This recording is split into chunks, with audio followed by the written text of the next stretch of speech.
Hey guys, what's going on, and welcome back to What Shall We Do Next. I'm Mike, your host, and I hope you guys are having the best day ever. What's going on, you guys? Welcome back to another video, and today we're going to be taking a look at another scary story. Now, this scary story is called The Window, and it is a scary story based on a tale called Croglan Grange from The Story of My Life by Augustus Harr. A version of this story appeared in Scary Stories to Tell in the Dark. But enough of the jibber jabber, let's jump right over to the story.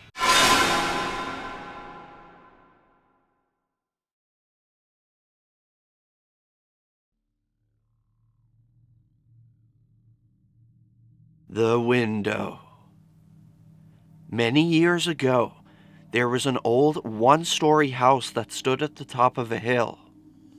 The locals called it Croglan Grange, and 3 young people lived there, a girl and her 2 brothers. One hot summer's night, they were all sitting out on the veranda, enjoying the cool air. They watched the sun set, and as the moon was rising over the trees, they decided to go to bed. After a few hours, the girl was lying in bed, unable to sleep with the heat. She was gazing out of the window, watching the moon move across the sky, when something suddenly caught her eye. She saw 2 small lights moving through the woods near the graveyard at the bottom of the hill. They looked like the eyes of some strange animal, but she couldn't make out what kind of animal it was. She kept her eyes on the woods, and then something stepped out of the shadows. Something ghastly. It was coming up the hill towards the house. For a few minutes she lost sight of it. Then she saw it coming across the lawn towards her window. It looked something like a man, yet it didn't. As she watched it, the most uncontrollable horror seized her. She wanted to run from her room, but the door was right next to her window, and she was afraid the creature would see her. She wanted to scream, but her tongue felt like it was glued to the roof of her mouth.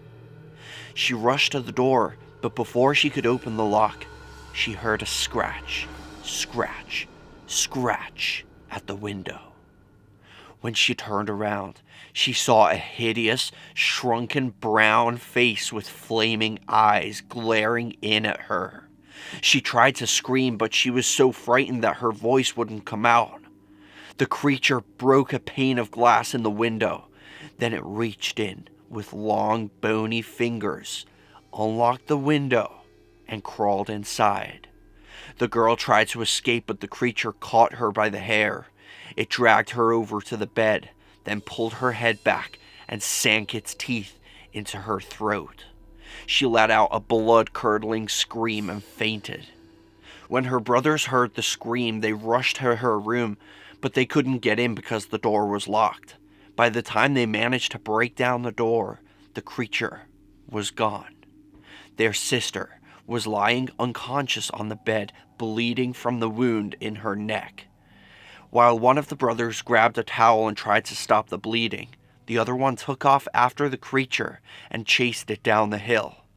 The thing fled through the moonlight, taking enormous strides, and soon he lost sight of it near the graveyard.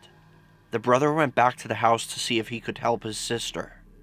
The girl was scared and badly hurt, so they took her to the hospital where her wound was disinfected. The doctor put a bandage around her neck, and she had to stay in hospital for a few days.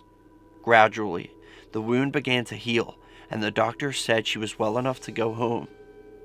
The brothers reported the incident to the police, but they couldn't figure out what had happened. They said it was probably a lunatic who escaped from the local asylum. The brothers didn't want the girl to come back to the house and stay in the same room, but she insisted. After all, she said, lunatics don't escape from the asylum every day. But just in case, the brothers slept in the room across the hall and kept loaded pistols on their bedside tables. The winter passed peacefully and happily, but one night, a couple of months later, the girl was awakened by a scratching sound at the window. When she opened her eyes, she saw the same hideous brown shrunken face staring in at her. This time, she screamed as loud as she could. She screamed with all her might, and her brothers grabbed their pistols and came running. The creature took off, but the brothers chased it down the hill. One of them took aim and fired a shot at it, hitting it in the leg. The creature fell over, but it got up and managed to limp over to the graveyard wall. The brothers watched it as it scrambled over the wall and seemed to disappear into an old burial vault. The next day, the girl and her brothers went down to the church and demanded that the priest open up the burial vault. Inside, there was a horrifying scene. The coffins had been broken open, and bones and rotting flesh were scattered all over the floor. Only one of the coffins had been left intact. When they opened it, there lay the same hideous, withered, and shriveled creature that had attacked the girl. When the priest examined the corpse, he found a bullet in its leg. They did the only thing they knew of to rid themselves of a vampire. The priest built a roaring blaze outside the vault. Then, the brothers dragged out the shrunken body and tossed it onto the flames.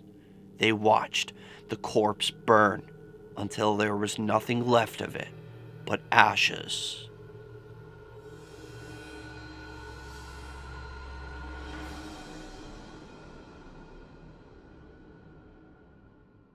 And that is the end of that. Wow, so that was pretty creepy. I had a feeling it would be something like that. I didn't know it was going to be a vampire, but I guess it is. I mean, it did technically suck the blood from her neck. But that kind of, I don't know.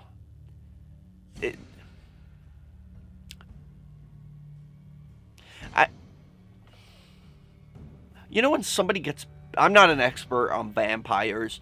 When somebody gets bit by a vampire, I thought they also turn into a vampire. Am I remembering this right, or is that not it? I don't know. Let me know in the comment section. But if you enjoyed this video, make sure you drop a like on it, guys. I would really appreciate that, and you better do it. Otherwise, a vampire will be looking through your window tonight, and it will break the pane of glass and crawl inside and then just, like, suck your blood. Possibly even turn you into a vampire. But I hope you guys enjoyed this video. Remember the most important thing, chase your dreams, and I'll see you guys in the next video. Peace out, guys. Thank you guys so much for watching this video. If you guys enjoy my videos and you would like to support me and my channel more and also be featured in my videos, go check out my Patreon. Link is in the description. I would really appreciate any help you guys have to offer. As you can see, we have different tiers, different rewards, so go over there, check it out, and I would really appreciate that. Every little helps. Thank you so much. And also, guys, don't forget to subscribe with the notification bell on, and also follow me on all my social media. I have Facebook, Twitter, Instagram, and even Snapchat. So go follow me on all of those, and remember the most important thing, I love you guys, and chase your dreams.